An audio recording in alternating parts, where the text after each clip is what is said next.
So let's summarize what we have studied so far in the calculations chapter. And we have seen so far all these different functions, and these are all the functions that are most commonly used. But as we have studied before, there are hundreds of functions in Excel. There are also some advanced functions specific to different domains. So if you need to use a specific function, as you said, you can choose any one specific function that you are interested in and then click on it to apply.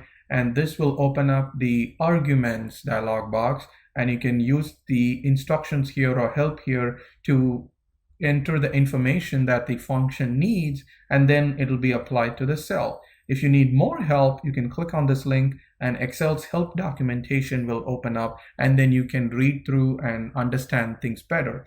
And you can also, if you don't know the name of a specific function that you want to use, you can use this insert function, search for it, and then read through the different functions, brief description. If you think that's what you want, then you say okay, and then you go through and enter the arguments for that function.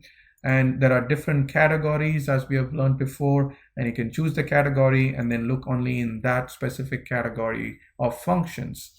And let me cancel. Multiple functions can be nested into one formula, as we have seen before. So this allows us to have endless possibilities with what we can do using functions and formulas.